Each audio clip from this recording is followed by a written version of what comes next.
Tem filme que nasce para ser levado a sério. E tem filme que olha para o público, aponta para um deserto cheio de guerreiros, flechas, espadas, escorpiões gigantes, vilões de armadura, profecias, músculos brilhando no sol, e simplesmente diz: relaxa, isso aqui é aventura. E é exatamente nesse lugar que o Escorpião Rei vive. Esse não é um filme tentando reinventar o cinema. Ele não quer ser uma tragédia histórica, não quer ser uma aula sobre o Egito Antigo, não quer explicar com precisão como povos antigos guerravam, construíam cidades ou formavam impérios. Na verdade, se você entrar nesse filme procurando realismo absoluto, vai sair brigando com a tela em menos de 10 minutos. Mas se você entrar aceitando o convite certo, aí a coisa muda.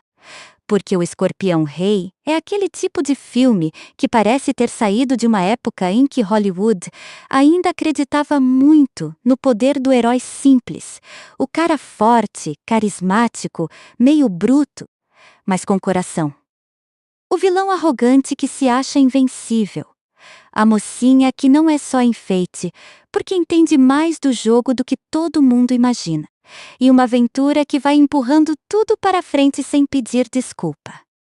O curioso é que, olhando hoje, o filme talvez seja lembrado menos pela história em si e mais pelo que ele representou. Porque em 2002, quando o Escorpião Rei chegou aos cinemas, Dwayne Johnson ainda era acreditado como The Rock. Ele já era um fenômeno no wrestling, já tinha presença. Já tinha aquela energia de alguém que entrava em cena e fazia o ambiente parecer menor. Mas uma coisa era ser uma estrela no ringue. Outra, bem diferente, era carregar um filme inteiro nas costas. E esse filme foi justamente esse teste. Antes de virar uma das figuras mais reconhecíveis do cinema comercial moderno, antes de franquias enormes, antes de filmes de ação milionários, antes de comédias familiares, antes de personagens que parecem escritos especialmente para o tamanho da persona dele, Dwayne Johnson teve que convencer o público de que podia ser um herói de aventura. Não apenas aparecer, não apenas lutar, mas segurar o olhar da câmera, conduzir a jornada, fazer piada, sofrer, se apaixonar, liderar uma rebelião e ainda parecer natural fazendo tudo isso no meio de areia, fogo e espada. E aí está uma das coisas mais interessantes sobre o Escorpião Rei. Ele funciona quase como um cartão de visita. Não é só a origem de um personagem dentro de uma fantasia de ação. É também a origem de uma carreira cinematográfica. O filme pega aquele vilão monstruoso que tinha aparecido em O Retorno da Múmia e faz uma manobra curiosa. Volta no tempo, humaniza a figura, transforma um mito em herói e tenta explicar como aquele guerreiro chamado Matthaios poderia, um dia, se tornar uma lenda temida. Só que a palavra explicar aqui precisa ser usada com cuidado, porque o filme não está interessado em fazer uma construção profunda demais. Ele prefere a energia do conto contado ao redor da fogueira. Sabe aquela história exagerada, cheia de reviravolta, em que cada pessoa aumenta um detalhe quando repete? Aí ele sobreviveu no deserto. Aí ele enfrentou um exército. Aí ele entrou sozinho numa cidade dominada por um tirano. Aí ele desafiou uma profecia. É esse tipo de clima. O mundo de O Escorpião Rei parece construído para ser entendido rápido. Existe um tirano chamado Memnon, interpretado por Steven Brand, que está conquistando tudo com brutalidade e estratégia. Existe uma feiticeira, Cassandra, vivida por Kelly Hu, cuja capacidade de prever acontecimentos dá vantagem ao vilão. Existem tribos divididas, reis assustados, guerreiros cansados e um povo que já não sabe mais se vale a pena resistir. E no meio disso aparece Matthews, um assassino acadiano que começa sua missão por dinheiro e vingança, mas aos poucos vira algo maior. Essa é uma fórmula antiga, sim. Mas fórmula antiga não significa automaticamente coisa ruim. Pelo contrário. Às vezes, o prazer está justamente em reconhecer os elementos e ver como eles são reorganizados. O Escorpião-Rei tem muito daquele sabor de aventura clássica, quase pulp, quase história em quadrinhos, com um pé no cinema de espada e sandália e outro no blockbuster do começo dos anos 2000. É como se o filme dissesse: não vamos complicar, vamos correr.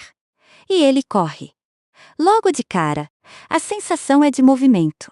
Tem perseguição, emboscada, traição, luta corpo a corpo, piada no meio do perigo. Personagens que entram e saem como se o mundo fosse maior do que aquilo que a câmera mostra. O diretor Chuck Russell, que já tinha trabalhado com filmes de fantasia, ação e terror, entende que esse tipo de história precisa de ritmo. Não adianta parar demais para explicar política de reinos antigos. O público precisa sentir que a aventura está sempre avançando, mesmo quando a trama é simples. E talvez seja por isso que muita gente tem uma lembrança afetiva desse filme. Porque ele pertence a uma fase muito específica do cinema de aventura. Uma fase depois do sucesso de A Múmia, quando Hollywood percebeu que existia público para histórias com tumbas, desertos, maldições, artefatos antigos, humor e ação exagerada. Só que o Escorpião-Rei é mais seco, mais direto, menos assombrado. Ele não tem o mesmo clima de horror leve de A Múmia. Ele é mais físico, mais muscular, mais arena, mais espada, mais combate. O filme também não tenta esconder o apelo principal. The Rock está no centro de tudo. A câmera sabe disso. As cenas sabem disso. O marketing sabia disso. A presença dele é vendida como evento. Ele não aparece como um ator tentando desaparecer dentro do personagem. Ele aparece como uma força que o filme quer transformar em personagem. E isso é importante, porque muita estrela de ação nasce assim. Primeiro vem a presença. Depois vem o refinamento. Em O Escorpião-Rei, você ainda vê um Dwayne Johnson em começo de caminhada no cinema. Mas já dá para entender por que os estúdios apostaram nele. Ele tinha uma coisa que não se ensina com facilidade: magnetismo. Mesmo quando a fala é simples, mesmo quando a cena é absurda, mesmo quando a lógica do roteiro pede uma boa dose de boa vontade, ele segura. Existe uma confiança natural no jeito como Matthews entra nos lugares. Ele parece sempre um pouco maior do que a situação, mas não chega a ficar invencível demais. O filme faz questão de machucar o personagem, colocar armadilhas no caminho, tirar pessoas importantes dele, jogar o corpo dele no limite. Só que, ao mesmo tempo, nunca deixa você esquecer que esse cara foi feito para virar lenda. E isso cria uma tensão divertida. Porque a gente sabe que Matthews vai sobreviver. O próprio título entrega que ele tem um destino grandioso. Então o prazer não está exatamente em descobrir se ele vence ou não. O prazer está em acompanhar como ele vence, quem ele encontra pelo caminho e que tipo de rei ele começa a se tornar. Nesse sentido, O Escorpião-Rei é uma história sobre construção de imagem. Matthews começa como um guerreiro profissional, alguém contratado para matar. Ele é eficiente, direto e perigoso. Mas um rei não nasce só de força. Um rei precisa convencer outros a segui-lo. Precisa inspirar confiança. Precisa tomar decisões que não beneficiam apenas ele mesmo. E a jornada do filme, mesmo embrulhada em ação leve e fantasia exagerada, vai empurrando o personagem nessa direção. É claro que tudo acontece de um jeito bem acelerado. Ninguém aqui está tentando fazer um drama político profundo. O filme prefere mostrar Matthäus aprendendo na prática. Ele perde, escapa, improvisa, faz alianças. Entende melhor quem é Cassandra, percebe que Memnon não domina apenas pela espada, mas também pelo medo. E quando uma sociedade inteira foi treinada para acreditar que o inimigo sempre sabe o futuro, a coragem de lutar vira quase uma forma de quebrar feitiço. Essa ideia, por mais simples que seja, dá ao filme um coração. Memnon parece invencível porque tem a profecia ao lado dele. Ele manipula a crença das pessoas. Ele faz os outros acharem que resistir é inútil antes mesmo da batalha começar. Matthäus, por outro lado, representa o contrário. A teimosia humana de desafiar o inevitável. Ele não é mais inteligente que todo mundo. Não é mais nobre desde o início. Mas ele se recusa a aceitar que o futuro já está decidido. E essa é uma mensagem perfeita para um filme de aventura. Porque a aventura, no fundo, quase sempre é isso. Alguém olhando para um destino aparentemente fechado e dizendo, não, também existe um charme meio inocente na produção. Hoje, quando a gente vê blockbusters tentando construir universos gigantes, cheios de conexões, cenas pós-créditos, cronologias complicadas e planos para 10 anos, o Escorpião Rei parece simples de um jeito quase refrescante. Ele vem de uma franquia conhecida, claro, mas não fica o tempo todo tentando lembrar o público disso. Ele pega uma figura que apareceu antes, isola sua origem e cria uma aventura relativamente independente. Você não precisa estudar nada antes. Basta aceitar que Matthäus é um guerreiro lendário em um mundo brutal e fantasioso. E talvez por isso o filme seja tão fácil de reassistir. Ele não exige muito, mas entrega exatamente o tipo de energia que promete. Tem vilão teatral, tem aliado engraçado, tem guerreiro gigante, tem romance, tem traição, tem fuga impossível, tem batalha final. Tem aquela sensação de matinê, de filme para passar na televisão e prender a atenção mesmo quando você já sabe o que vai acontecer. Só que, por trás dessa simplicidade, dá para enxergar uma coisa maior. Hollywood estava testando uma nova estrela, e o teste deu certo o suficiente para mudar o caminho de Dwayne Johnson.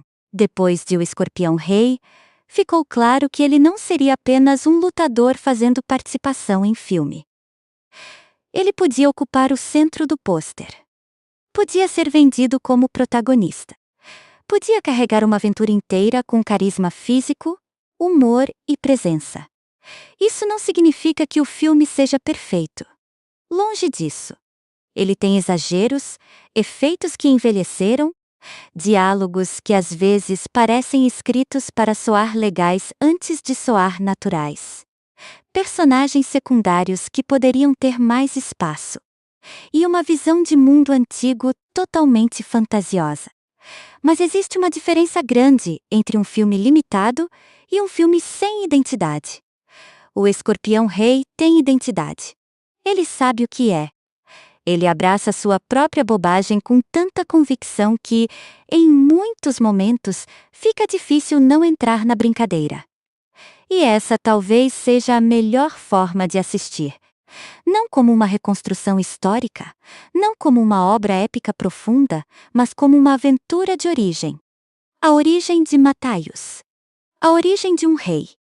E, de certa forma, a origem de um tipo de astro que dominaria boa parte do cinema popular nas décadas seguintes. Quando a gente volta para O Escorpião Rei hoje, não está só voltando para uma história de deserto, espada e vingança. Está voltando para um momento em que Dwayne Johnson ainda estava provando que podia atravessar a ponte entre o ringue e Hollywood.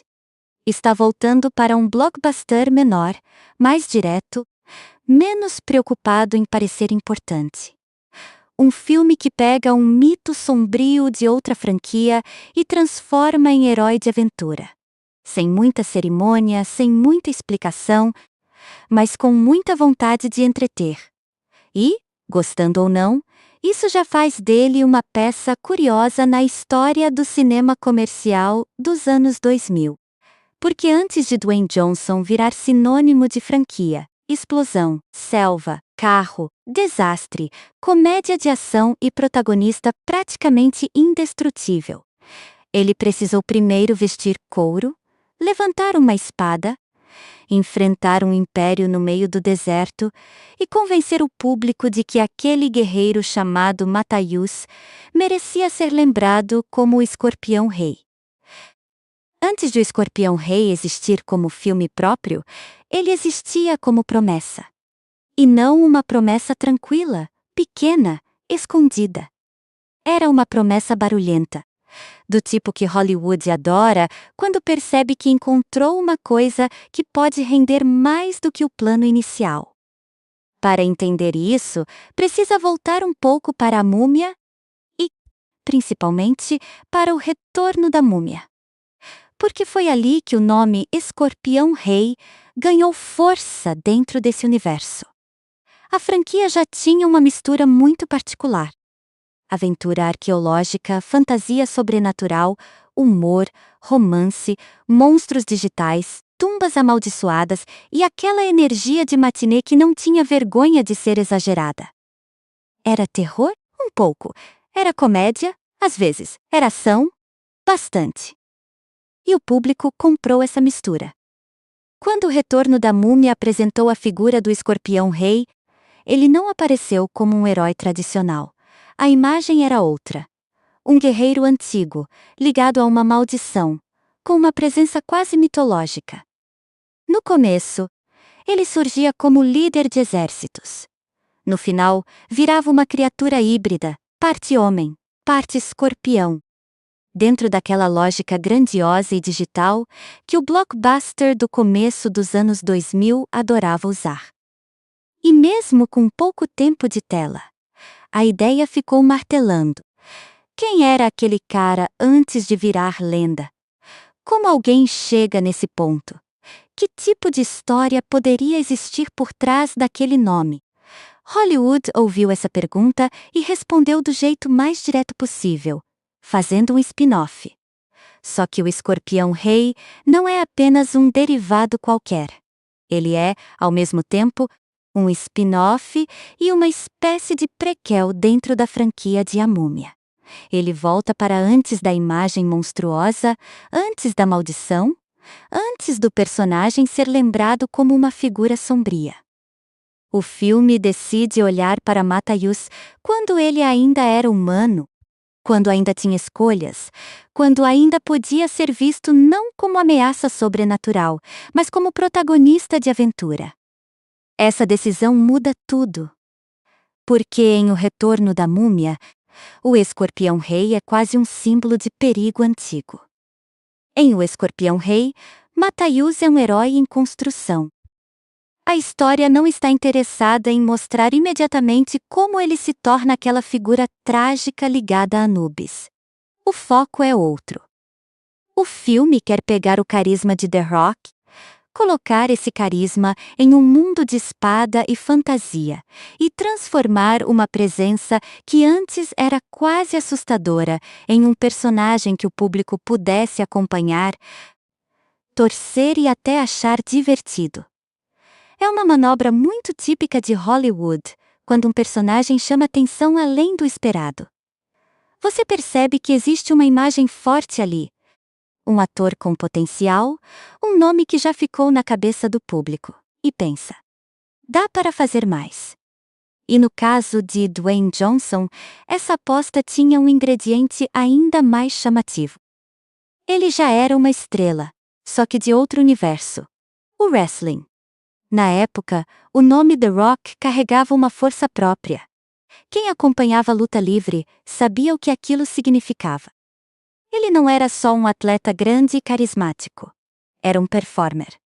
Um cara que sabia falar, provocar, dominar uma plateia, controlar reação, transformar presença física em espetáculo.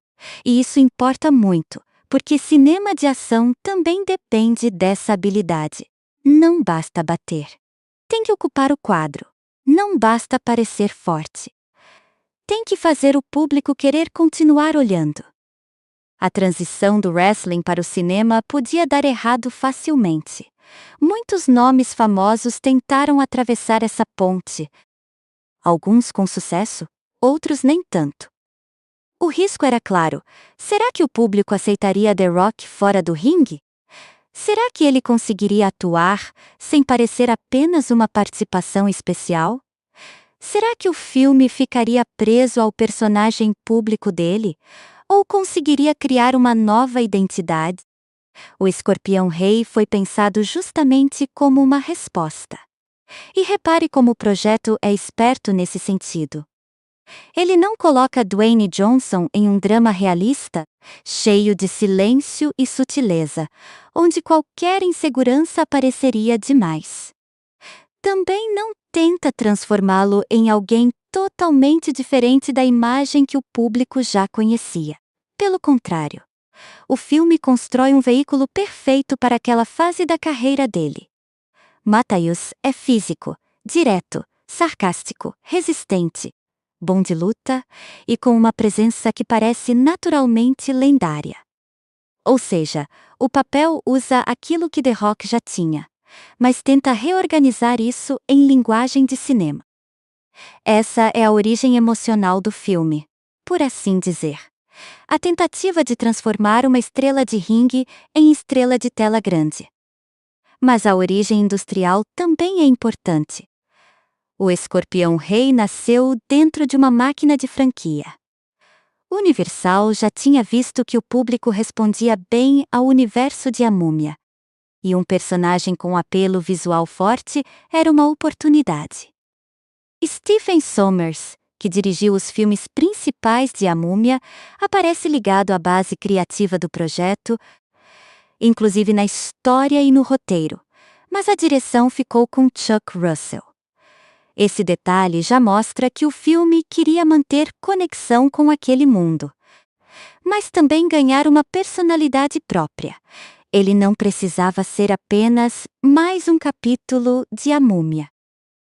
Precisava parecer uma aventura independente que usava a franquia como impulso inicial. E aí entra uma diferença fundamental de tom. A Múmia tinha aquele charme de exploração, arqueologia fantástica e monstros renascidos. Era um filme em que o passado invadia o presente. O Escorpião Rei, por outro lado, joga tudo para um passado mítico. Não existe a sensação de pessoas modernas descobrindo segredos antigos. Aqui, o mundo inteiro já é antigo. O deserto não é mistério arqueológico, é território vivo. As cidades não são ruínas, são reinos em disputa. A magia não é algo acordado por acidente, ela já faz parte da política, da guerra, do medo. Isso dá ao filme um sabor mais próximo da fantasia heróica. Menos Indiana Jones, mais Conan. Menos arqueólogos correndo de múmias, mais guerreiros cruzando a areia para derrubar tiranos. E essa escolha faz sentido, porque o personagem pedia isso. Matthäus não combina com biblioteca, mapa e escavação. Ele combina com arena, acampamento, emboscada, forja, suor, poeira e lâmina. O roteiro também simplifica bastante a mitologia para funcionar como aventura direta. Em vez de mergulhar fundo em explicações sobre deuses, pactos e destinos trágicos, ele monta uma trama de resistência contra um conquistador. Memnon é o tirano que parece impossível de derrotar. Cassandra é a chave para a vantagem dele. Matthäus entra primeiro como assassino contratado, mas acaba se tornando uma força de união entre povos que estavam divididos. É uma estrutura que qualquer pessoa entende rápido. E isso era essencial para um filme que queria vender ritmo, não complexidade. Tem uma coisa quase artesanal nessa simplicidade. O filme não fica pedindo que você decore nomes demais, linhagens demais, regras demais. Ele sabe que o público veio para ver uma aventura com The Rock. Então entrega isso com velocidade. A origem do projeto, nesse sentido, parece menos preocupada em expandir uma mitologia complexa e mais preocupada em capturar um momento. Um personagem conhecido o bastante para chamar atenção. Um ator famoso o bastante para gerar curiosidade. Uma franquia forte o bastante para dar confiança ao estúdio. E um gênero que permitia exagero. Só que existe uma ironia interessante aqui. O escorpião rei original de O Retorno da Múmia era lembrado por muita gente também por causa dos efeitos digitais, especialmente no clímax. A criatura final se tornou uma imagem marcante, mas também muito comentada com o passar do tempo, porque os efeitos envelheceram de um jeito bem visível. Já o filme solo tenta fugir um pouco disso. Claro que existem efeitos e fantasia, mas o centro é mais físico. O corpo de Dwayne Johnson, as lutas, os cenários, os figurinos, as quedas, as flechas, as explosões de areia. O filme parece querer dizer: vamos tirar esse personagem do digital e colocar ele de volta no corpo.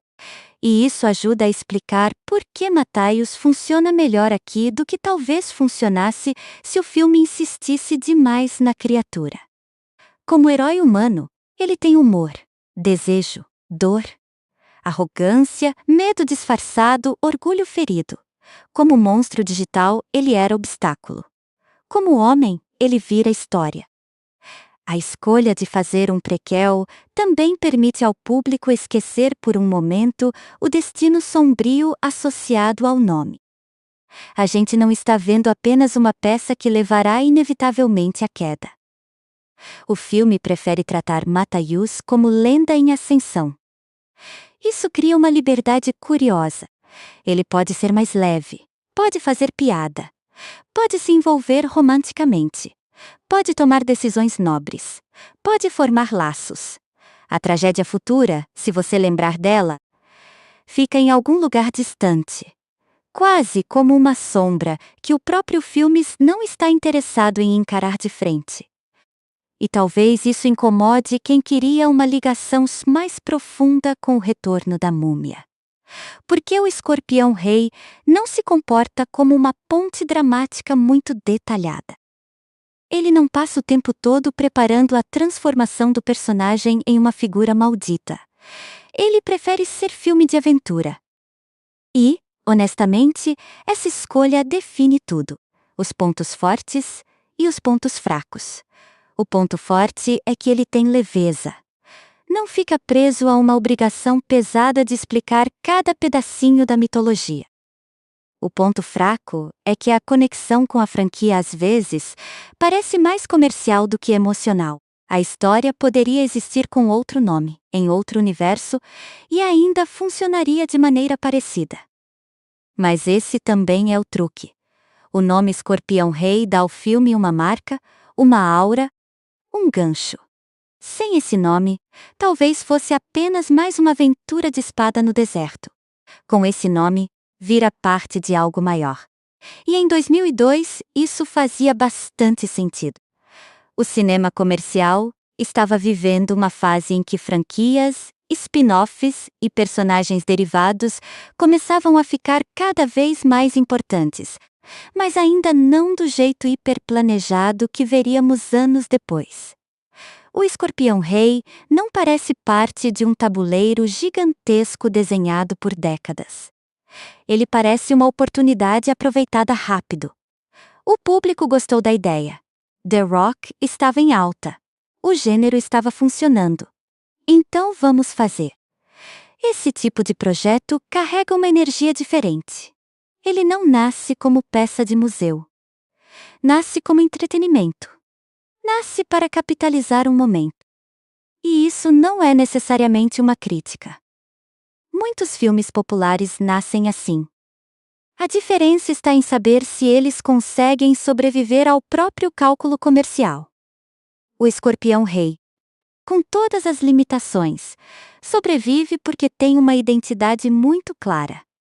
É a fantasia de origem de um guerreiro que vira rei, guiada por um astro que também estava tentando virar rei em outro território, o território de Hollywood. Essa camada quase paralela é o que deixa o filme mais interessante hoje. Na superfície, Matthaios está tentando derrubar Memnon e mudar o destino de povos dominados pelo medo.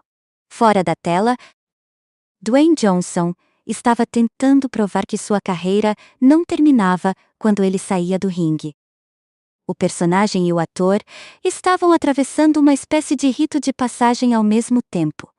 E talvez seja por isso que o filme tenha uma força de documento pop. Ele registra um começo.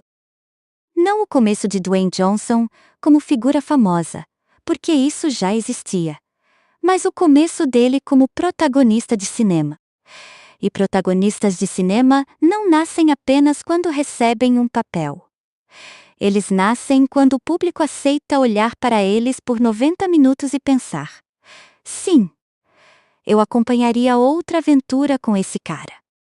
O Escorpião Rei foi esse convite.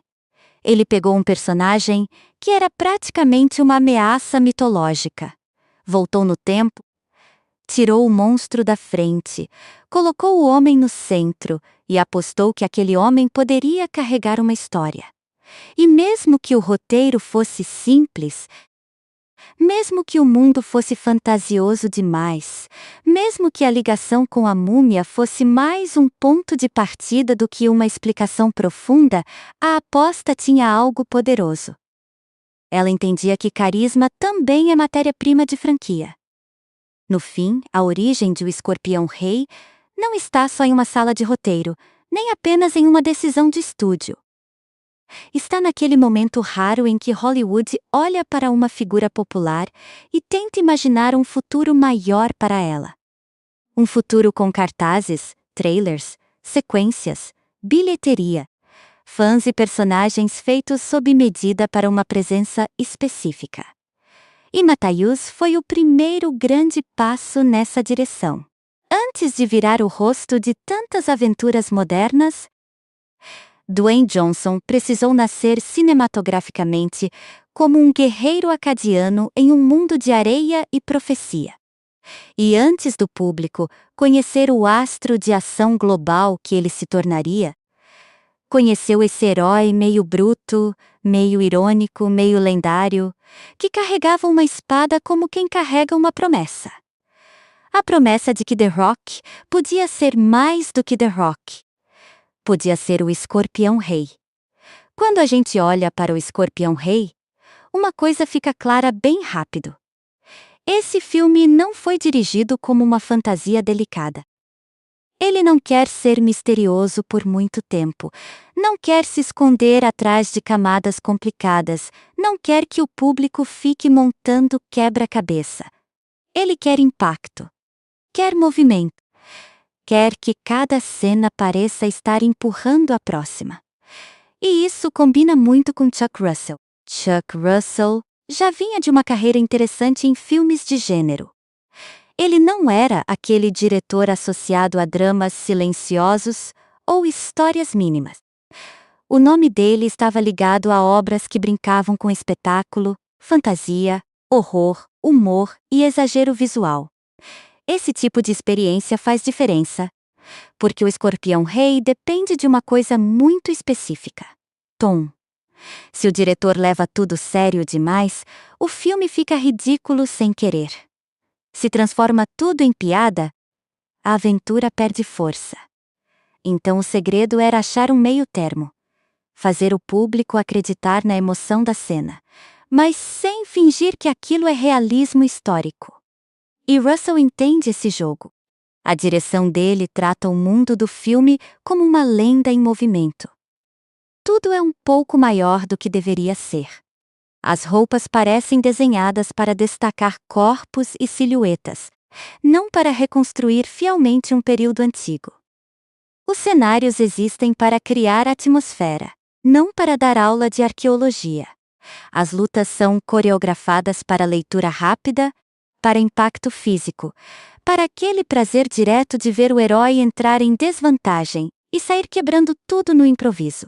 O filme, visualmente, vive de calor. Poeira, sol, fogo, metal, pele suada, pedra, madeira, tenda, deserto. É um mundo seco, áspero, onde todo personagem parece ter passado o dia inteiro debaixo de um céu cruel. Isso ajuda a dar textura, mesmo quando a história é simples. A gente sente que aquele lugar é hostil. Não porque o roteiro explica longamente, mas porque a imagem insiste nisso. Ninguém ali parece confortável. Até os poderosos parecem cercados por ameaça. Só que essa direção também tem um lado muito consciente de entretenimento. Russell não filma Matthias como um homem comum. Ele filma como ícone. Quando Dwayne Johnson entra em cena, a câmera sabe que está apresentando uma presença. O corpo dele ocupa espaço. A postura é importante. O jeito de virar o rosto, de segurar a arma, de reagir a uma ameaça, tudo é construído para fazer o público pensar: esse cara aguenta o filme. E aí chegamos ao centro de tudo. Dwayne Johnson. Em O Escorpião Rei, ele ainda não é exatamente o ator polido que o público conheceria depois. Dá para sentir que existe uma transição acontecendo. Ele está aprendendo a diferença entre atuar para uma arena e atuar para uma câmera. No wrestling, a expressão precisa alcançar a última fileira. No cinema, às vezes um olhar já basta. E em alguns momentos do filme, dá para perceber essa adaptação. Algumas falas vêm com aquele peso de frase de efeito.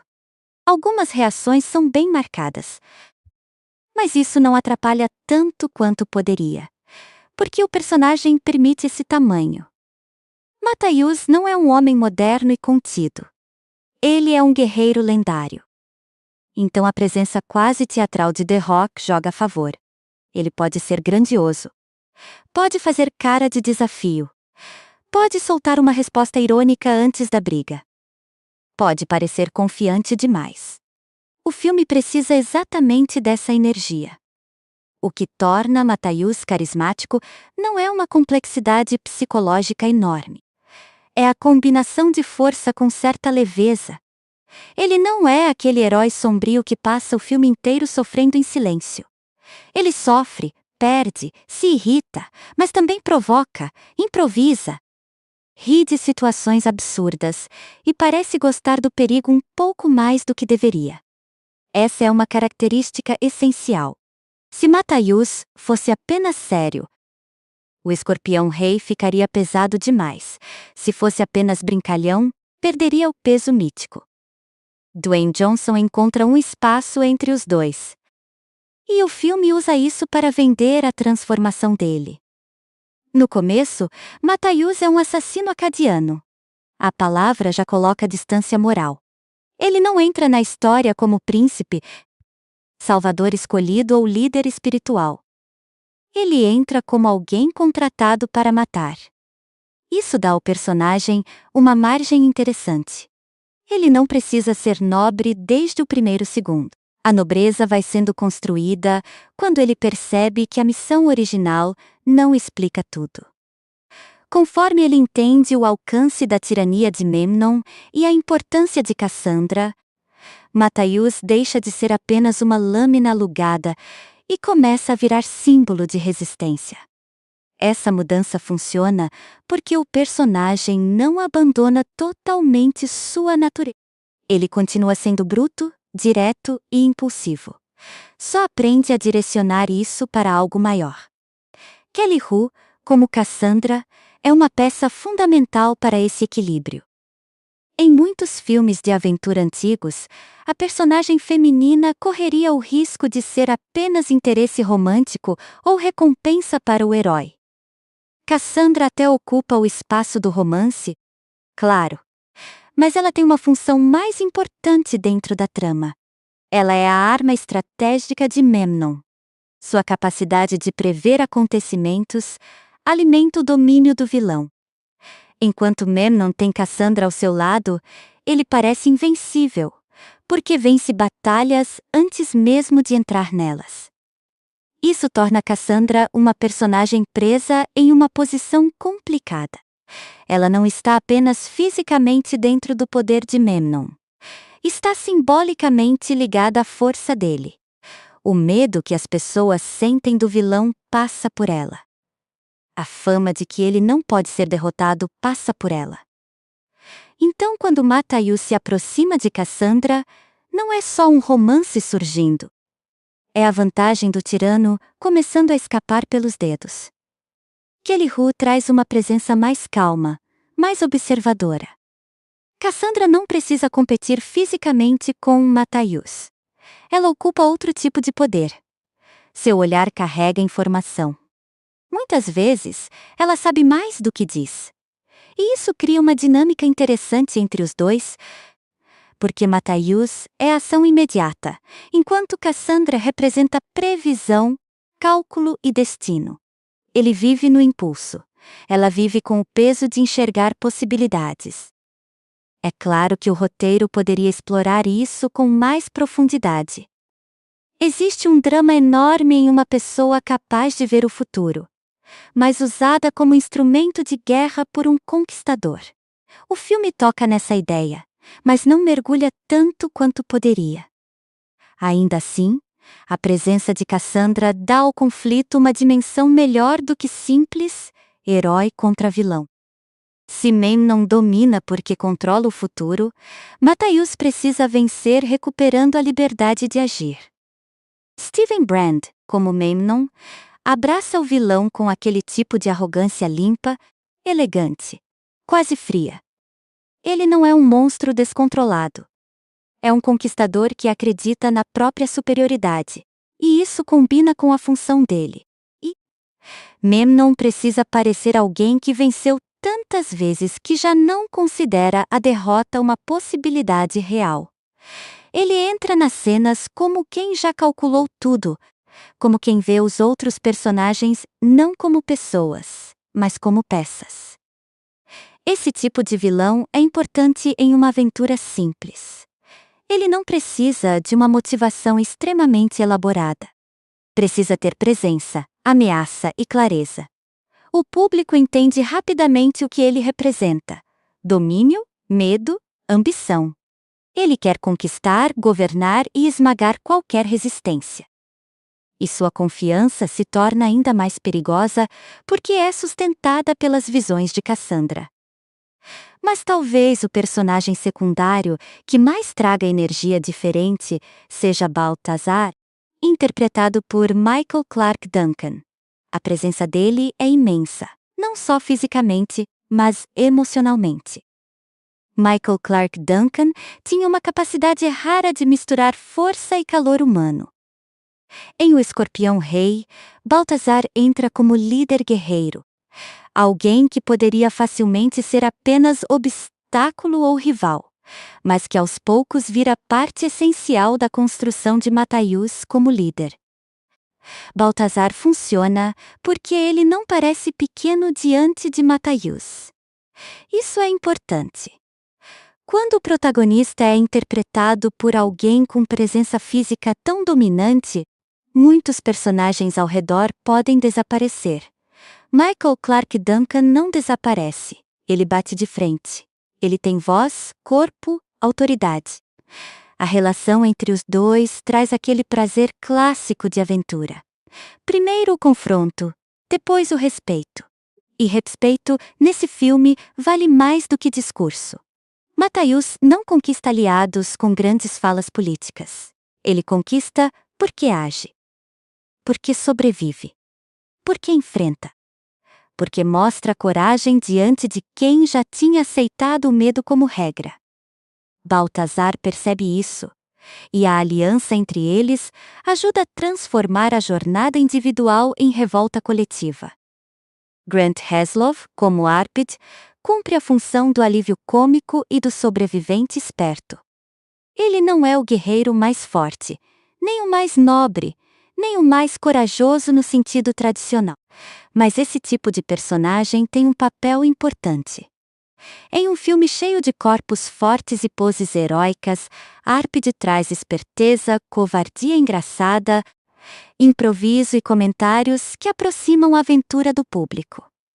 Ele é o cara que olha para o perigo e reage mais ou menos como uma pessoa comum reagiria, tentando não morrer. Esse contraste ajuda Matthäus. O herói fica ainda mais heróico quando existe ao lado dele alguém que não está sempre preparado para o combate. E Arpide também reforça o tom leve do filme. Sem personagens assim, o Escorpião Rei poderia virar uma sequência de músculos e ameaças. Com ele, existe uma válvula de humor. O elenco, no geral, trabalha dentro de arquétipos bem definidos. O herói guerreiro, a vidente presa ao tirano, o conquistador cruel, o aliado poderoso, o companheiro cômico, os reis e líderes divididos. Isso pode parecer simples, e é.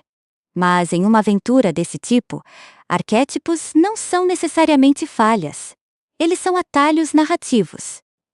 O público entende rapidamente quem é quem, e o filme pode gastar energia com movimento. O problema aparece quando alguns personagens ficam perto demais da função e longe demais da personalidade. Nem todos têm o mesmo espaço para respirar. Alguns entram, cumprem uma tarefa e saem. A mitologia dos povos e tribos poderia ser mais rica. As diferenças culturais dentro daquele mundo fantasioso poderiam ter mais peso.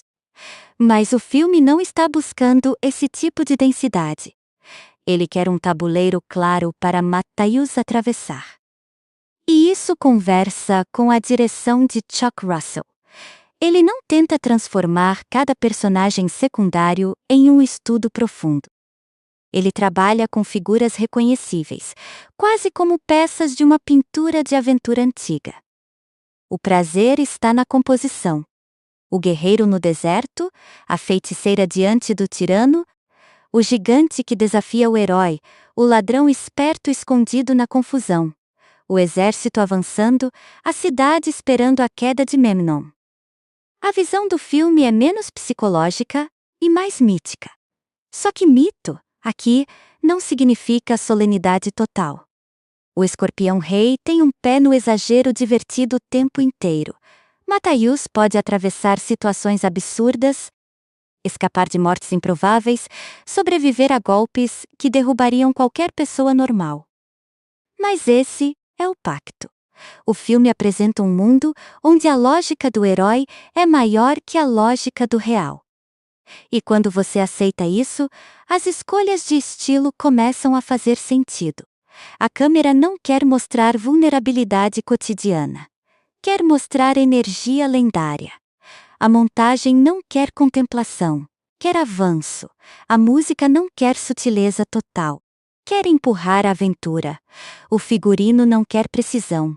Quer impacto visual. O elenco não quer naturalismo absoluto. Quer presença. E dentro desse conjunto, Dwayne Johnson se torna a peça central, porque ele representa exatamente o tipo de cinema que o filme está tentando fazer. Um cinema de estrela. Um cinema em que o corpo do protagonista já conta parte da história antes mesmo da fala. Quando Matthäus aparece, você entende que ele foi construído para sobreviver a esse mundo. Ele parece pertencer à areia, à luta, ao calor, ao excesso. Mas o detalhe que salva o personagem de virar só uma estátua musculosa é o humor.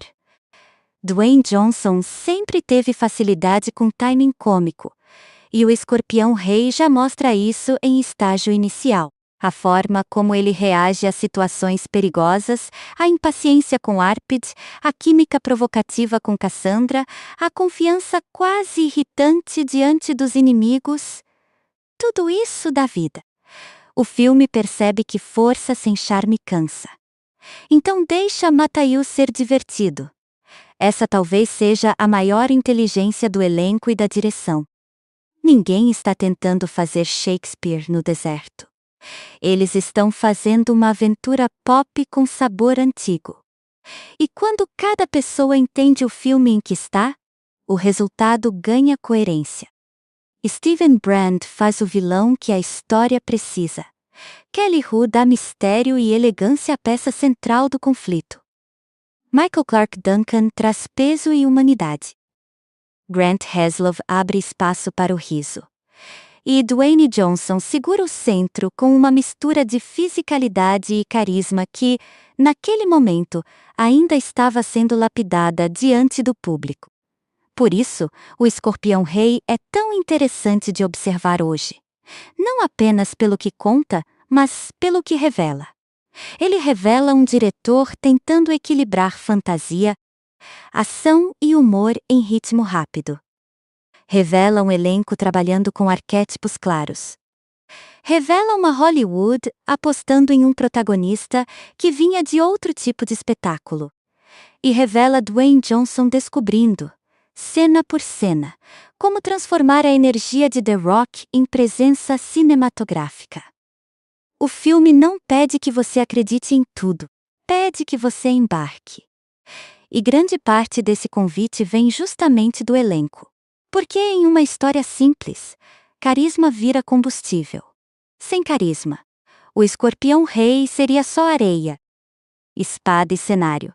Com carisma, vira uma aventura lembrada não pela complexidade, mas pela sensação de diversão direta. E no centro dessa diversão está Matthaios, um herói que começa como assassino. Atravessa o deserto como sobrevivente. Desafia um conquistador como rebelde. E, aos poucos, aprende que uma coroa não nasce apenas da vitória. Nasce da capacidade de fazer outros acreditarem que a vitória ainda é possível. Uma coisa que chama atenção em O Escorpião Rei é que ele parece um filme feito para ser sentido antes de ser analisado. Você não entra nele pensando primeiro em estrutura, contexto industrial, estratégia de franquia ou arco dramático. Você entra sentindo calor, poeira, barulho de metal, cavalo correndo, flecha passando perto, gente gritando em acampamento, corpo sendo jogado contra a parede, areia grudando em tudo. É um filme que tenta criar um mundo físico, mesmo quando a lógica histórica não é o foco. E isso é muito importante, porque a produção precisava vender uma ilusão simples, a de que aquele universo existia tempo suficiente para Matthaios atravessá-lo como lenda. O filme trabalha com um tipo de fantasia que não depende apenas de magia visível. A magia existe, claro, principalmente em torno de Cassandra e da ideia de previsão. Mas o encanto principal vem da construção de atmosfera. As cidades, os desertos, as tendas, os palácios, os mercados e os campos de batalha formam um espaço onde tudo parece feito para aventura. Não é um mundo cotidiano. É um mundo de perigo permanente. E para esse tipo de história, cenário não é só fundo. Cenário é motor. Quando Matthaios caminha por esse ambiente, a gente precisa acreditar que qualquer canto pode esconder uma armadilha. Uma tenda pode virar lugar de negociação. Um corredor pode virar emboscada.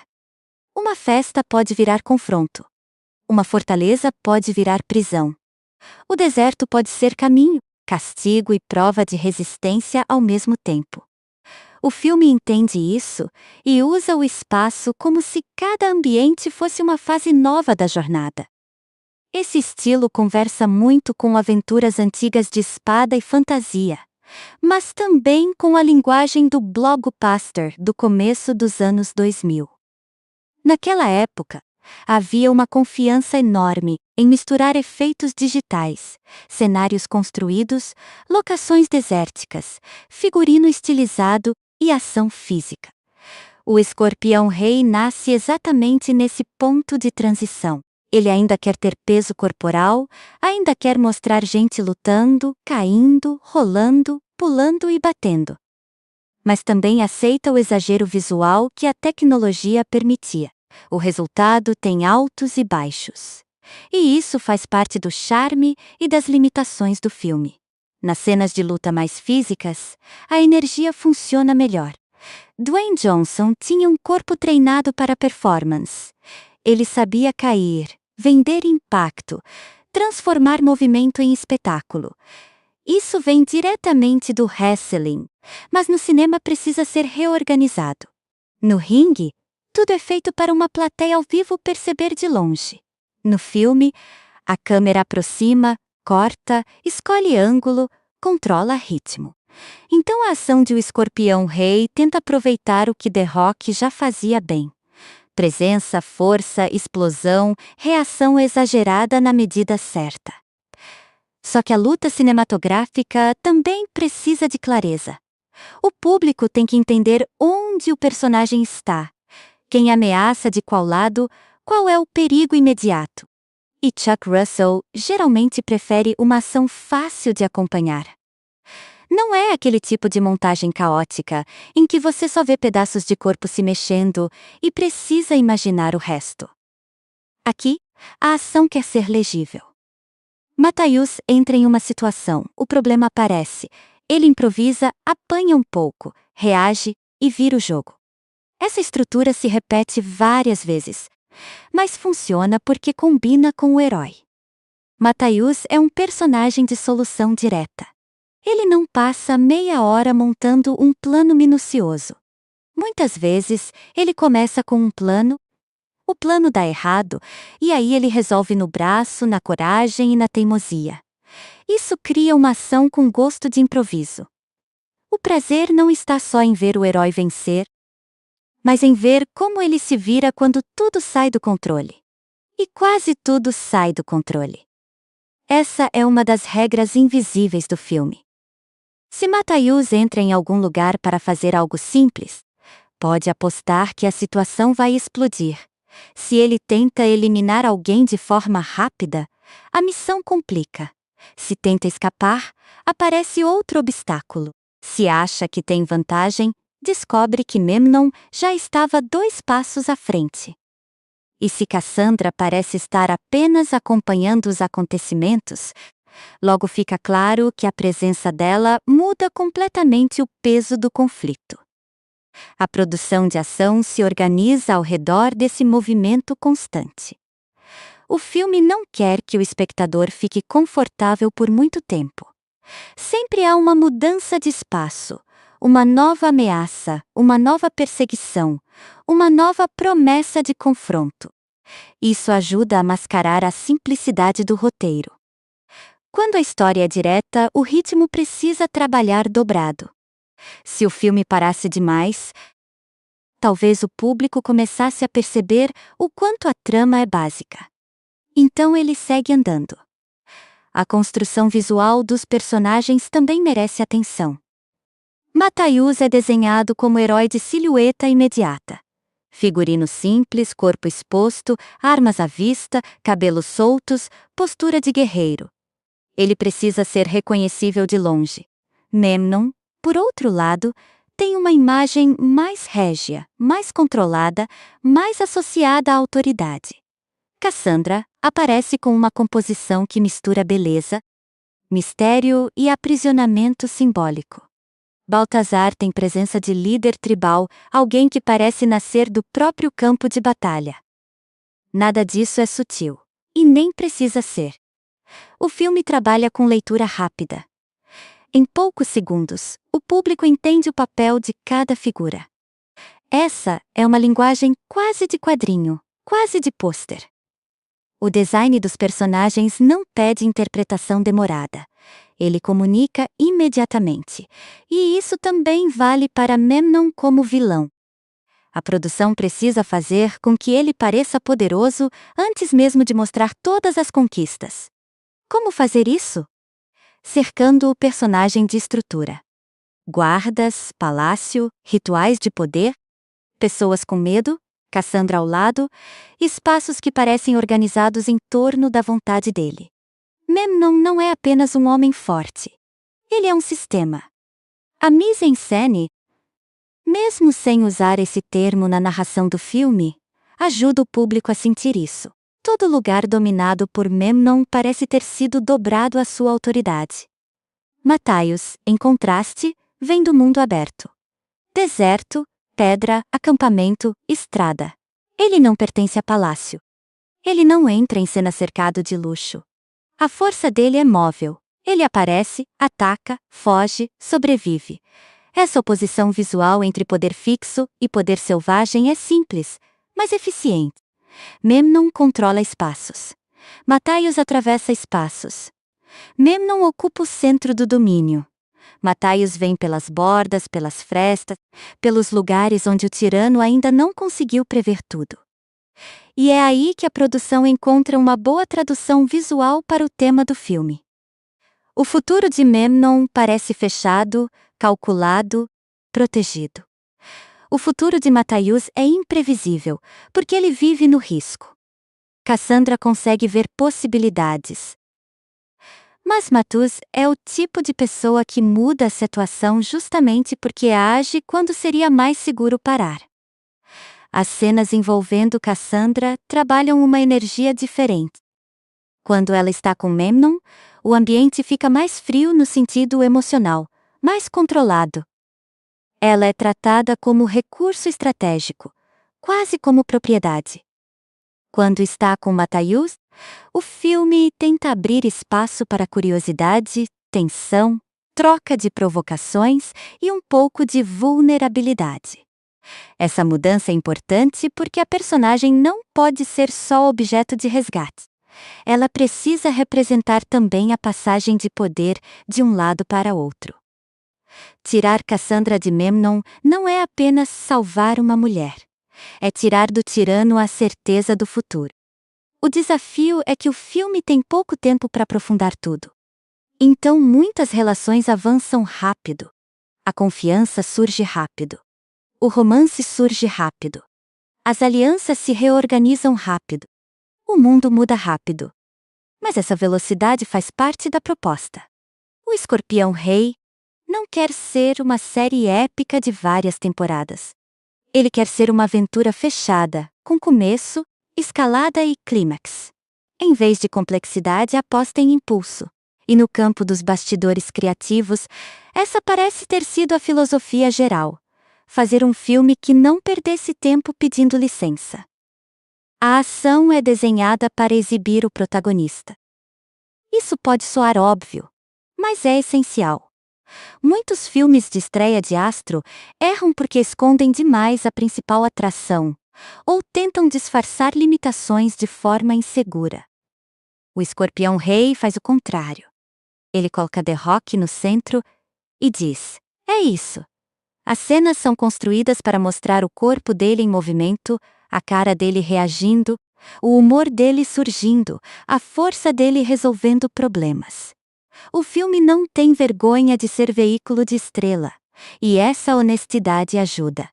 Porque o público percebe quando um filme sabe o que está vendendo. O Escorpião Rei vende Dwayne Johnson como herói de ação mitológico. Vende espada, areia, aventura, humor e romance. Vende uma fantasia simples de resistência contra a tirania. Vende a imagem de um homem que parece capaz de sobreviver a qualquer armadilha. E, na maior parte do tempo, entrega exatamente isso. Claro que algumas escolhas envelheceram. Certos efeitos digitais têm aquela cara específica do começo dos anos 2000, quando o CGI já permitia muita coisa. Mas ainda nem sempre se integrava perfeitamente ao ambiente físico. Algumas cenas parecem mais artificiais hoje do que provavelmente pareciam na época. Certos momentos de humor também carregam uma marca muito daquele período. E alguns diálogos têm aquele peso de frase pronta para trailer, como se o personagem estivesse sempre a um passo de virar slogan. Mas existe uma diferença entre envelhecer mal e virar peça de época. Em muitos momentos, o Escorpião Rei virou peça de época. Ele carrega o cheiro do seu momento. Não tenta parecer moderno para sempre. E talvez seja por isso que, ao reassistir, muita gente sinta nostalgia. O filme lembra uma fase em que aventuras médias ainda tinham espaço grande nos cinemas. Não precisava ser o maior universo do mundo. Não precisava ter 15 protagonistas. Não precisava abrir portas para uma mitologia infinita. Bastava uma estrela, um vilão, uma missão e um mundo estilizado o suficiente para parecer maior do que o orçamento. A produção também se beneficia da duração relativamente enxuta. O filme não se arrasta. Ele parece saber que sua força está na velocidade. Quando uma cena cumpre sua função, ele já empurra para a próxima. Isso pode sacrificar profundidade, mas preserva energia. E energia, neste caso, é quase tudo. Porque a aventura de Matthäus depende de uma sensação de avanço contínuo. A cada etapa, ele se aproxima menos de uma simples vingança e mais de uma responsabilidade maior. A produção acompanha isso aumentando a escala. Começa com missão, passa por fuga, atravessa alianças, entra em rebelião, chega ao confronto contra o poder central. Mesmo que o roteiro seja simples, a progressão visual ajuda o público a sentir crescimento. No começo, Matthäus é um homem contra uma missão impossível. Depois, vira um homem acompanhado por figuras que ele não esperava proteger. Em seguida, começa a reunir respeito. Por fim, se torna alguém em torno de quem outros podem lutar. A produção traduz essa mudança em espaços mais amplos, conflitos maiores e imagens mais coletivas. O herói deixa de ser apenas corpo em combate e vira símbolo dentro do quadro. Esse é o ponto onde o design de ação encontra a ideia de realeza. Matthäus não se torna rei porque nasceu em berço certo. Ele se torna rei porque passa pelo teste do fogo, da perda, da coragem e da liderança. O filme visualiza isso com aquilo que tem de mais direto: batalha, sobrevivência e presença. No fim, os bastidores criativos de O Escorpião Rei parecem guiados por uma pergunta simples: como transformar um guerreiro de origem em espetáculo cinematográfico? A resposta foi construir um mundo quente, perigoso e estilizado. Cercar o herói de personagens fáceis de reconhecer. Manter a câmera interessada no corpo e no carisma de Dwayne Johnson. Usar a ação como forma de desenvolvimento. E nunca deixar a aventura parada tempo suficiente para perder o brilho. Não é uma produção feita para parecer real. É uma produção feita para parecer lendária o bastante. E dentro desse objetivo, com todas as imperfeições, o Escorpião Rei entende seu próprio jogo. Ele pega a areia, o fogo, a espada e o exagero. Mistura tudo com o nascimento de uma estrela de ação e entrega uma aventura que vive menos na precisão dos detalhes e mais na força da imagem. A imagem de Matthäus atravessando um mundo brutal. Não porque sabe exatamente que tipo de rei será, mas porque ainda não aprendeu a fugir de uma luta que parece impossível. A história de O Escorpião Rei começa com uma ideia bem simples, mas muito eficiente para esse tipo de aventura. Existe um homem conquistando tudo, e ninguém sabe mais como parar esse homem. Memnon não é apresentado como um vilão pequeno. Ele já entra na trama como alguém que parece ter vencido antes mesmo da história começar. Reinos caíram, povos foram esmagados, líderes estão desesperados, a resistência existe, mas está quebrada, dividida, sem confiança. E esse detalhe é importante, porque o filme não começa mostrando um mundo em equilíbrio. Ele começa mostrando um mundo cansado, um mundo que já apanhou demais. A força de Memnon não vem apenas de soldados e armas. Isso qualquer tirano poderia ter. O que torna o domínio dele mais assustador é a sensação de que ele conhece o futuro. Por causa de Cassandra, sua feiticeira evidente, ele parece sempre um passo à frente. Antes de uma batalha começar, ele já sabe onde atacar. Antes de um inimigo se organizar, ele já parece entender a fraqueza. E quando as pessoas acreditam que seu inimigo não pode ser surpreendido, a derrota começa na cabeça, antes de chegar no campo de batalha. É aí que entram os acadianos. Mataius e seus companheiros são contratados para uma missão direta: matar a feiticeira de Memnon. A lógica é brutal, mas clara. Se Cassandra é o segredo das vitórias dele, eliminar Cassandra pode mudar a guerra. Não é uma missão honrada no sentido bonito da palavra. Não tem discurso heróico, não tem promessa de salvação, não tem bandeira tremulando. É assassinato por encomenda, feito por homens treinados para sobreviver onde outros morreriam. E isso já coloca Mataius em um lugar interessante. Ele não começa como salvador puro. Ele começa como ferramenta de guerra. O filme apresenta o personagem como alguém perigoso, competente e acostumado a fazer o que precisa ser feito. Só que a aventura de origem quase sempre começa assim. O herói ainda não sabe que é herói. Ele acha que está cumprindo uma tarefa. Mas a história já está preparando uma transformação. A missão leva Mataius para perto do coração do poder de Memnon.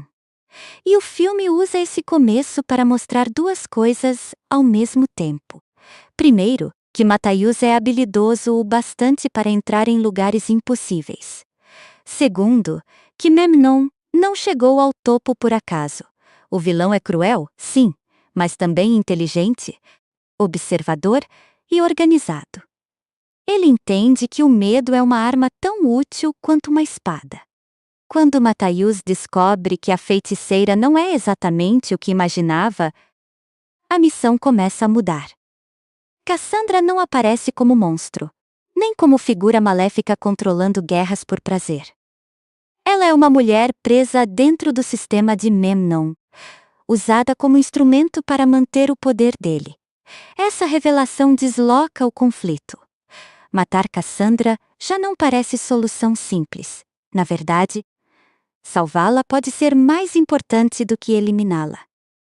Esse é um ponto crucial da história, porque obriga Mataius a fazer algo que ele talvez não esperasse: escolher.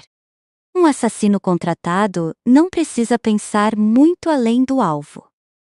Mas Mataius começa a perceber que a realidade é mais complicada.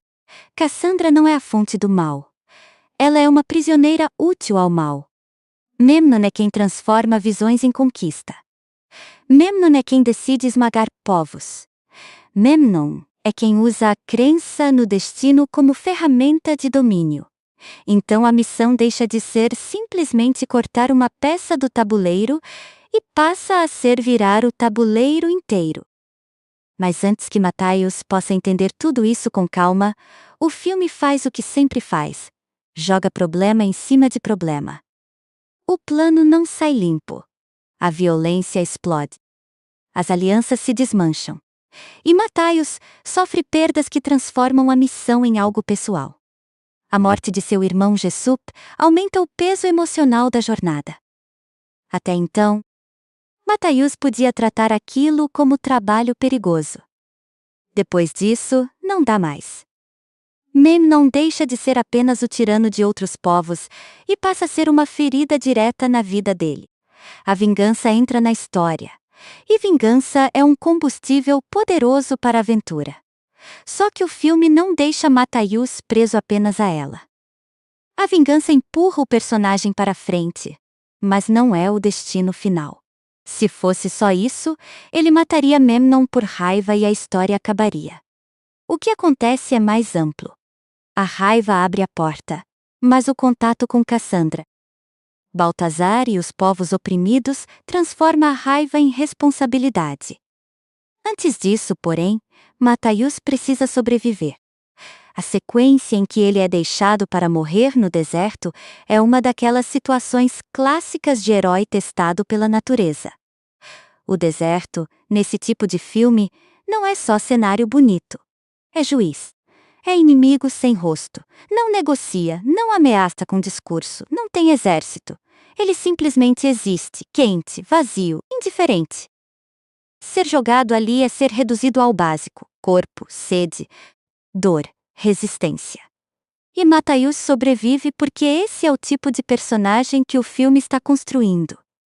Ele não vence por estar sempre no controle. Muitas vezes, ele vence porque se recusa a parar de respirar. Essa teimosia física é a base do mito dele.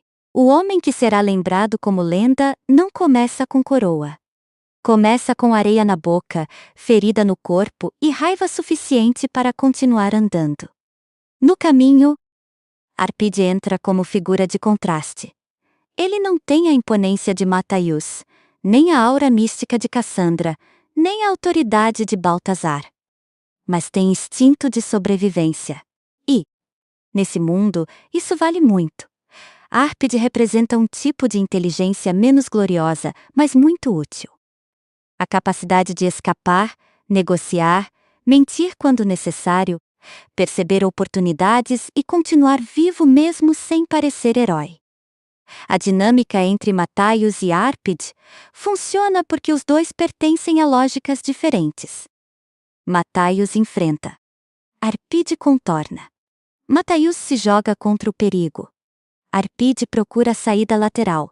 O filme usa essa diferença para criar humor, mas também para humanizar a jornada. Se todo mundo fosse guerreiro lendário, a aventura ficaria dura demais. Arpide lembra o público de que aquele mundo é absurdo e perigoso. E que talvez a reação mais sensata fosse correr. Só que Matthäus não é sensato nesse sentido. Ele segue atrás de Memnon, e a relação com Cassandra começa a ganhar espaço. O interessante é que Cassandra não é apenas alguém a ser carregada de um lugar para outro. Ela entende o funcionamento do poder de Memnon por dentro. Ela sabe como ele pensa. Sabe o peso que suas visões têm na guerra. E também sabe que sua própria liberdade é uma ameaça ao tirano. Enquanto ela estiver sob controle dele, Memnon parece invencível. Quando ela escapa desse controle, a imagem de invencibilidade começa a rachar. O filme trabalha essa relação entre Matthäus e Cassandra com uma mistura de tensão, provocação e romance de aventura. Eles discutem, se desafiam, testam limites. Ele é impulso, ela é visão. Ele acredita na ação, ela conhece a armadilha do destino. Essa oposição dá sabor à relação, mesmo quando o desenvolvimento é rápido. E também ajuda Matthäus a ampliar sua visão. Cassandra não é só a mulher que ele precisa proteger. Ela é a pessoa que revela que o futuro não é tão fechado quanto Memnon quer que todos acreditem. Essa ideia aparece de forma simples, mas é uma das mais fortes do filme. Memnon governa porque as pessoas acham que ele já venceu. Matthäus vira ameaça porque age como alguém que não recebeu essa mensagem. Ele entra em situações impossíveis não porque tem certeza absoluta de vitória, mas porque não aceita que a derrota seja escrita antes da luta. Enquanto isso, Baltazar surge como obstáculo e possível aliado. A princípio, ele representa outro poder dentro desse mundo brutal. Não é alguém que Matthäus pode simplesmente mandar ou convencer com palavras bonitas. Baltazar precisa testar. Precisa ver força. Precisa reconhecer valor. E isso leva o filme a uma daquelas dinâmicas clássicas em que dois guerreiros primeiro se enfrentam, para depois se respeitarem. Esse tipo de relação é antigo, mas funciona porque conversa com a linguagem do filme. Em O Escorpião Rei, respeito não nasce de discurso político refinado. Nasce do corpo, da coragem, da sobrevivência. Matthäus precisa provar que não é só mais um assassino. Baltazar precisa perceber que aquele homem pode ser útil para algo maior. E quando esse respeito começa a surgir, a jornada deixa de ser apenas individual. Aos poucos, o filme vai reorganizando as peças. Matthäus, que começou contratado para matar Cassandra, agora se vê protegendo-a. Arpide, que poderia ser apenas um oportunista, vira companheiro de estrada. Baltazar, que poderia ser apenas rival, se aproxima como aliado. E Memnon, que parecia distante e intocável, começa-se a sentir que algo fugiu do controle. Essa é a engrenagem principal da primeira metade. Transformar uma missão de assassinato em nascimento de rebelião. O roteiro faz isso com rapidez, mas a lógica emocional está lá. Matthaios perde alguém. Descobre que o alvo não era o verdadeiro mal. Sobrevive a uma execução. Encontra aliados inesperados. Começa a entender que Memnon não domina só pela violência, mas pela crença no inevitável. E percebe que Cassandra não é um detalhe da guerra. Ela é a chave para quebrar a aura de destino que protege o tirano. O que torna essa primeira metade divertida é justamente a falta de pausa. O filme não deixa Matthaios ficar sentado planejando por muito tempo. Tudo precisa ser resolvido em movimento. Ele escapa, corre, luta, discute, improvisa, quase morre, volta a lutar. Essa sequência contínua de problemas cria uma sensação de aventura simples, mas eficiente. O público não acompanha uma investigação. Acompanha uma escalada. E cada etapa aproxima Matthaios da figura que o título promete. No começo, ele é apenas um acadiano habilidoso. Depois, um sobrevivente. Depois, um homem em busca de vingança. Depois, um protetor relutante. Depois, alguém capaz de conquistar o respeito de outros guerreiros. O filme vai adicionando camadas de função, mesmo sem adicionar tanta complexidade psicológica. Matthaios não muda porque faz grandes discursos sobre sua identidade. Ele muda porque as situações exigem que ele seja mais do que era. E isso é uma forma bem clássica de construir herói. Coloque o personagem em perigo, tire dele o conforto, force escolhas difíceis, faça-o encontrar pessoas que mudam sua perspectiva. E deixe que a ação revele quem ele pode se tornar. Na primeira metade de O Escorpião Rei, essa transformação ainda não está completa. Matthaios ainda é mais guerreiro do que líder. Ainda age muito por impulso, ainda está preso à vingança. Ainda não entende totalmente o peso simbólico que pode ter para os povos dominados por Memnon. Mas as sementes estão plantadas. Cassandra já mudou a missão. Baltazar já abriu a possibilidade de aliança. Árpide já trouxe uma humanidade torta para a jornada. E Memnon já deixou de ser um inimigo distante para virar destino pessoal. O que vem depois é a parte mais importante. Matthaios precisa deixar de ser o homem que enfrenta Memnon por dor própria e se tornar o homem que enfrenta Memnon por todos. Porque matar um tirano pode ser vingança. Mas derrubar o medo que sustenta esse tirano, isso é o começo de um rei. Quando o Escorpião Rei entra na segunda metade, a história deixa de ser apenas sobre sobreviver. Até aqui, Matthaios passou por traição, perda, quase morte no deserto, encontros inesperados e uma missão que mudou completamente de sentido. Ele começou tentando matar Cassandra. Depois entendeu que ela era prisioneira de Memnon. Depois percebeu que tirar Cassandra do controle do vilão era muito mais poderoso do que cumprir a missão original. Mas existe uma diferença enorme entre atrapalhar um tirano e derrubar um tirano. E é essa diferença que a segunda metade do filme começa a enfrentar. Memnon ainda tem exército. Ainda tem cidade. Ainda tem poder político.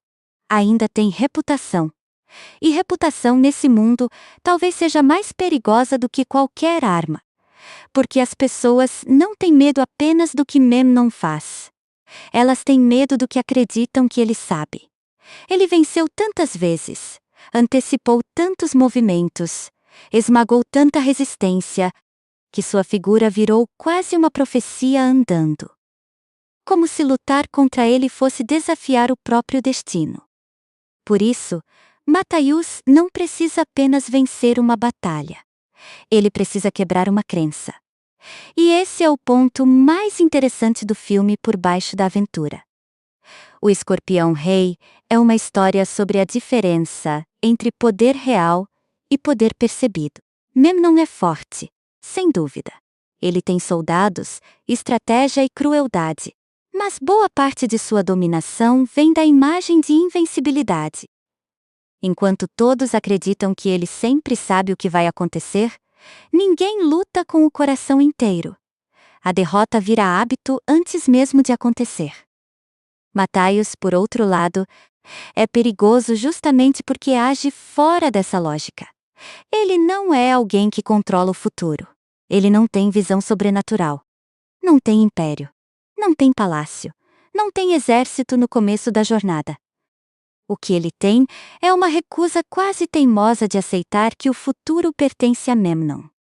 E, em um filme simples como esse, essa teimosia é praticamente heroísmo. Cassandra fica no meio dessa disputa. Ela é a prova viva de que o futuro pode ser visto, mas também é a prova de que ver o futuro não significa possuir o futuro. Memnon trata as visões dela como garantia. Matthaios, aos poucos, trata Cassandra como pessoa. Essa diferença muda tudo. Para Memnon, ela é ferramenta.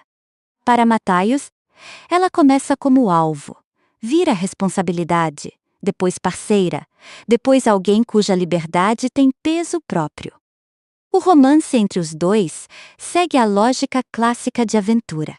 Nasce no conflito, cresce na provocação, se fortalece no perigo. Não é um romance construído com longas conversas íntimas ou grandes declarações dramáticas. É mais físico, mais rápido, mais de olhar, risco e confiança forçada. Mas dentro do tom do filme, funciona porque os dois representam forças opostas que se atraem. Cassandra viveu tempo demais cercada por previsões, controle e destino. Matthaios vive como se destino fosse apenas uma palavra bonita para assustar gente cansada. Isso dá à relação um sentido temático. Ele ensina a ela que ainda existe escolha. Ela ensina a ele que força sem compreensão pode virar só brutalidade. E juntos eles começam a desmontar a principal mentira de Memnon: a ideia de que ele é inevitável. A segunda metade também desenvolve melhor a passagem de Matthaios de guerreiro isolado para líder. Isso não acontece porque alguém simplesmente entrega uma coroa para ele. A liderança vem pelo reconhecimento. Baltazar e outros personagens não seguem Matthaios porque ele tem sangue real. Seguem porque viram sua coragem, sua resistência e sua capacidade de enfrentar aquilo que todos temiam. Em um mundo em que a autoridade de Memnon nasce do medo, a autoridade de Matthaios começa a nascer da esperança. Essa oposição é simples, mas funciona muito bem. Memnon governa fazendo as pessoas se sentirem pequenas. Matthaios lidera fazendo as pessoas lembrarem que ainda podem agir. Memnon usa Cassandra para controlar possibilidades. Matthaios liberta Cassandra. E com isso, abre espaço para o inesperado. Memnon acredita que poder é possuir o futuro. Matthaios prova que poder também pode ser inspirar pessoas a lutar mesmo sem garantia nenhuma. E talvez seja por isso que o filme abrace tanto a ideia de improviso. Matthaios raramente vence porque tudo saiu exatamente como planejou. Ele vence porque se adapta. Porque transforma desvantagem em movimento. Porque usa o ambiente. Porque aceita a ajuda de quem antes parecia inimigo. Porque aprende a confiar em pessoas que não estavam em sua missão original. Essa capacidade de adaptação é o oposto da rigidez de Memnon. Memnon parece forte, mas depende de controle. Quando perde controle, começa a rachar. A preparação para o confronto final trabalha essa mudança de equilíbrio. A cidade de Memnon, antissímbolo de domínio, passa a parecer vulnerável. Os aliados de Matthaios se aproximam. Cassandra já não está apenas reforçando o poder do vilão. O medo coletivo começa a virar fúria. E o filme entende que uma batalha final de aventura não é só sobre dois homens se enfrentando. É sobre o mundo ao redor deles percebendo que o impossível talvez não seja tão impossível assim. Nesse tipo de narrativa, o vilão precisa cair duas vezes. Primeiro, cai a imagem. Depois, cai o corpo. A imagem de Memnon começa a cair quando ele deixa de parecer invencível. Quando Cassandra não está mais inteiramente sob seu domínio. Quando Matthaius sobrevive ao que deveria matá-lo. Quando pessoas que antes fugiriam começam a resistir. Quando a profecia deixa de ser uma muralha e vira uma dúvida. A queda física, no duelo, é apenas a consequência visível de uma derrota, que já estava acontecendo no imaginário dos personagens. O confronto entre Matthaius e Memnon carrega aquele prazer básico do cinema de aventura. O herói e o vilão finalmente frente a frente, sem intermediários. Não é uma luta feita para sutileza, é uma disputa de força, orgulho, resistência e símbolo. Memnon representa o homem que quis transformar o mundo em propriedade. Matthaius representa o homem que começou sem querer governar nada, mas que aprendeu que às vezes liderança nasce quando alguém se recusa a ajoelhar. O filme também usa a batalha final para resolver a questão de Cassandra. Ela não é apenas uma espectadora esperando o herói vencer. Sua existência, suas escolhas e suas visões fazem parte do modo como o destino se reorganiza. A ideia central permanece. O futuro pode ter sinais, mas não é uma prisão absoluta. O que as pessoas fazem diante desses sinais ainda importa.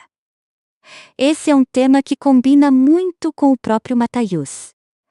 Ele é um personagem que carrega um destino conhecido por quem lembra da franquia de A Múmia. Mas este filme escolhe olhar para ele antes da sombra. Isso cria uma leitura curiosa. Dentro de O Escorpião Rei, Matthaius está nascendo como herói. Dentro da mitologia maior, sabemos que o nome Escorpião Rei pode carregar uma tragédia futura. O filme não mergulha muito nisso, mas a tensão existe para quem assiste com essa memória. A lenda ainda está limpa, ainda está heróica, ainda está em construção. E talvez essa escolha diga muito sobre o tom da obra. O Escorpião Rei não quer ser uma tragédia sobre corrupção do poder. Não quer explorar profundamente como um herói poderia, um dia, cair. Ele prefere congelar Matthaius no momento da ascensão. O instante em que ele se torna símbolo. O instante em que a força dele ainda serve para libertar. Não para dominar. É uma fantasia de origem, não uma história de queda. Por isso, a coroação emocional do filme não é apenas derrotar Memnon. É provar que Matthaius pode ocupar o espaço deixado por ele sem ser igual a ele. Essa é a grande pergunta silenciosa em qualquer história de derrubar tirano. Depois que o monstro cai, quem assume o vazio? Se o herói só sabe lutar, talvez a vitória não baste. Ele precisa demonstrar que aprendeu algo além da violência. O filme resolve isso de maneira simples, quase de conto popular. Matthaius conquista respeito, vence o vilão, une aliados e assume o papel de rei. Não há longos debates sobre governo, diplomacia ou reconstrução. A lógica é mítica. Ele provou valor no campo da ação, então está pronto para liderar. Pode ser simplista, claro, mas dentro do gênero faz sentido. O rei não nasce de burocracia, nasce de prova. E essa palavra, prova, é essencial para entender o filme. A primeira prova é física, sobreviver. A segunda é moral. Não matar Cassandra quando percebe que ela não é o verdadeiro mal. A terceira é emocional. Transformar vingança em causa. A quarta é política, mesmo que o filme trate isso de forma leve. Unir pessoas que estavam divididas. E a prova final é simbólica. Derrotar Memnon não apenas como inimigo, mas como ideia. Quando Matthaios chega ao final, ele não é o mesmo homem que aceitou a missão no início. Ainda é bruto. Ainda é guerreiro. Ainda é aquele personagem de sorriso confiante e resposta rápida. Mas agora existe um peso diferente. Ele se tornou alguém que outros olham como possibilidade de futuro. E isso é a semente da realeza. O tom do filme ajuda a manter tudo acessível. Mesmo quando fala de tirania, destino, liberdade e liderança, o Escorpião Rei nunca fica pesado demais. Sempre volta para o humor, para a ação, para a aventura. Essa leveza pode ser vista como falta de profundidade. E em parte é mesmo. Mas também é uma escolha de identidade. O filme quer ser uma história que qualquer pessoa possa acompanhar sem se perder. Quer que o público sinta a emoção antes de pensar demais sobre ela. E, de certa forma, isso conecta o filme a uma tradição antiga de narrativas heróicas. Muitas lendas populares não são complexas no sentido psicológico moderno. Elas são claras. Existe opressão. Surge um guerreiro. Ele passa por provas. Encontra aliados. Derruba o tirano. Recebe um novo nome, um novo lugar, um novo destino. O Escorpião Rei funciona nessa chave. Não como história histórica, mas como mito pop. A palavra pop é importante, porque tudo aqui é filtrado pelo cinema comercial dos anos 2000. A sensualidade estilizada, os diálogos de efeito, a ação acelerada, o vilão teatral, o humor de companheiro atrapalhado, a trilha empurrando emoção, a câmera celebrando o protagonista. É mito antigo embalado para a plateia de multiplex. E quando o filme é visto assim, muitas escolhas fazem mais sentido. O que ele perde em profundidade, ganha em clareza. O que perde em realismo, ganha em energia. O que perde em sutileza, ganha em presença. Nem sempre isso basta para fazer um grande filme, mas basta para explicar por que ele ficou guardado na memória de tanta gente. Porque o Escorpião Rei não tenta ser maior do que é. Ele sabe que seu prazer está na ascensão de Matthaios. Um homem que começa como assassino, vira sobrevivente. Depois rebelde. Depois líder. Depois rei. Uma trajetória simples, quase primitiva, mas contada com ritmo e carisma. No final, a grande vitória não é apenas sobre Memnon. É sobre a ideia de que o futuro já estava fechado. Matthaios vence porque se recusa a aceitar essa prisão. Cassandra se liberta porque deixa de ser instrumento de outro homem. Os povos resistem porque voltam a acreditar que o medo pode ser quebrado. E Memnon cai porque, pela primeira vez em muito tempo, alguém age como se ele não fosse inevitável. Essa é a alma do filme. Debaixo da areia, das espadas, das piadas e dos exageros, o Escorpião Rei fala sobre desafiar o destino imposto por quem está no poder. Fala sobre a diferença entre controlar pessoas e inspirar pessoas. Fala sobre como uma lenda começa não quando alguém é chamado de rei, mas quando outros passam a enxergar nele uma razão para lutar. E Matthaios, naquele momento final, não é apenas o homem que venceu. É o homem que fez o impossível parecer possível de novo. Quando o Escorpião Rei chegou aos cinemas, ele não chegou como uma aposta escondida. Ele chegou com o peso de uma pergunta enorme nas costas. Será que The Rock podia mesmo ser protagonista de cinema? Porque uma coisa era o público conhecer Dwayne Johnson no wrestling. Ali, ele já tinha nome, presença, frases de efeito, energia de multidão. Outra coisa era pagar ingresso para ver esse mesmo homem carregando uma aventura inteira. O cinema é cruel nesse sentido. Ele pode amar uma celebridade por alguns minutos, mas um protagonista precisa sustentar a atenção o tempo todo. Precisa funcionar no pôster, no trailer, na cena de ação, na cena de humor, na cena romântica, no silêncio entre uma fala e outra. E O Escorpião Rei foi o primeiro grande teste dessa transformação. Nas bilheterias, o resultado mostrou que havia curiosidade real. O filme teve um orçamento de produção divulgado em torno de 60 milhões de dólares. E abriu nos Estados Unidos e Canadá com 36.075.875 dólares no primeiro fim de semana, segundo dados do Box Office Mojo. O total doméstico chegou a 91.047.077 dólares, enquanto a bilheteria mundial terminou em 178.799.308 dólares. Para um derivado de franquia, estrelado por um protagonista ainda em transição para o cinema, era um desempenho sólido. Não era o maior fenômeno da história, mas era suficiente para provar que o público apareceu. E esse ponto é importante. O filme não precisava apenas dar lucro. Ele precisava validar uma imagem.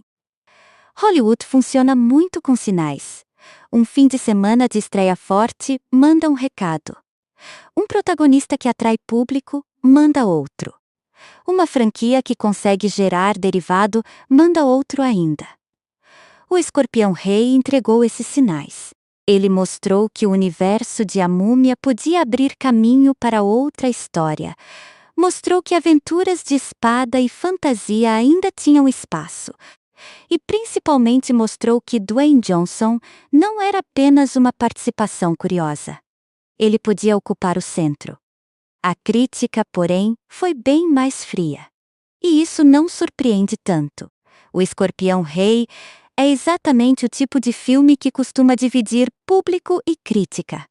Para quem busca roteiro sofisticado, personagens complexos, construção histórica convincente e diálogos refinados, ele oferece pouco. O filme é direto, barulhento, cheio de arquétipos, muito mais interessado em energia do que em profundidade. No Metacritic, a pontuação agregada registrada é 45, indicando uma recepção crítica mista ou mediana. Mas o público popular muitas vezes não mede esse tipo de aventura com a mesma régua. E talvez nem devesse. Porque a pergunta que o Escorpião Rei faz ao espectador não é: você acredita que este é um retrato sério de um mundo antigo? A pergunta é outra. Você quer ver The Rock derrubando um tirano em uma fantasia de areia, espada, humor e profecia? Para uma parte considerável do público, a resposta foi sim. O Rotten Tomatoes lista Chuck Russell como diretor e destaca no elenco Dwayne Johnson, Stephen Brand, Michael Clarke Duncan e Kelly Hu, reforçando justamente o conjunto que mais sustentou o filme. Presença de protagonista, vilão claro, aliados carismáticos e uma aventura rápida. A recepção crítica podia apontar falhas, e muitas delas fazem sentido, mas o filme tinha algo que vários projetos tecnicamente mais polidos não têm: identidade imediata. Você olha para o Escorpião Rei e entende o que ele é. Ele não está tentando enganar ninguém. Não promete complexidade e entrega simplificação. Não promete realismo e entrega fantasia. Não promete drama pesado e entrega piada no meio da fuga. O filme se assume como entretenimento de aventura. E essa honestidade ajuda a explicar por que continuou circulando na memória de tanta gente. Claro que o tempo também foi cruel com algumas partes. Os efeitos visuais carregam marcas fortes do começo dos anos 2000. Algumas cenas parecem mais artificiais hoje. Certos diálogos soam como frases prontas para trailer. A relação entre Mata Ayuz e Cassandra avança rápido demais para quem espera uma construção romântica mais trabalhada. Memnon é um vilão funcional, mas não especialmente profundo. E o mundo do filme é tão estilizado que, se alguém tentar analisá-lo como história antiga, tudo desmorona em segundos. Mas esse nunca foi o pacto. O pacto era outro. Era matinê. Era aventura pulp. Era desliga um pouco a exigência de realismo e vem atravessar o deserto com esse guerreiro. E quando visto nessa chave, o Escorpião Rei entrega uma experiência muito mais coerente. O legado do filme começa justamente com Dwayne Johnson. Hoje, olhando de trás para frente, é quase impossível não assistir ao Escorpião Rei como o primeiro capítulo de uma carreira gigantesca no cinema comercial. A gente vê ali um ator ainda em formação, mas também vê a matéria-prima de tudo que viria depois: o corpo de ação, o humor seco, a sobrancelha de provocação, a confiança no quadro, o jeito de ser maior que a cena sem necessariamente quebrá-la. O filme não revela um ator completo, mas revela uma estrela. E estrela, no cinema popular, é uma coisa rara. Muita gente pode decorar fala, fazer coreografia, usar figurino e posar com espada. Pouca gente faz o público acreditar que a câmera deveria estar olhando para ela. Dwayne Johnson tinha isso. O Escorpião Rei apenas colocou essa força em teste durante um filme inteiro. A partir dali, os estúdios entenderam melhor que havia um caminho. Ele poderia fazer ação. Poderia fazer aventura. Poderia brincar com a própria imagem. Poderia ser protagonista de franquia. Nesse sentido, o filme é historicamente mais importante para a carreira dele do que para a evolução do gênero fantasia. Ele não mudou a linguagem do cinema de aventura. Não criou uma nova escola de ação. Não virou referência artística incontestável, mas funcionou como lançamento de uma persona cinematográfica. E isso, por si só, já dá ao filme um lugar curioso na cultura pop. O legado dentro da franquia também é interessante. O Escorpião Rei acabou gerando uma série de continuações lançadas depois, ainda que sem o mesmo peso cultural do primeiro filme e sem Dwayne Johnson no centro da maioria delas. O simples fato de o título ter continuado existindo mostra que havia algum valor comercial naquela marca. Matthäus se tornou um nome explorável, uma figura que podia ser reutilizada em novas aventuras de fantasia. Nem todas essas continuações tiveram grande impacto, mas elas reforçam que o filme de 2002 abriu uma pequena ramificação dentro do universo associado à Múmia. Fontes de referência cinematográfica registram o filme como prequel e derivado ligado a esse universo, além de classificá-lo dentro de ação, aventura e fantasia. Mas talvez o legado mais honesto seja outro. O Escorpião Rei virou um daqueles filmes que muita gente sabe que não é perfeito, mas ainda assim assiste com carinho. Existe uma categoria especial de filme popular que sobrevive não porque todos concordam que ele é excelente, mas porque ele entrega uma sensação muito específica. Você sabe o tipo de diversão que vai encontrar. Você sabe que não será desafiado demais. Você sabe que algumas cenas serão exageradas, que o vilão será teatral, que a lógica será flexível, que o herói vai escapar de coisas absurdas.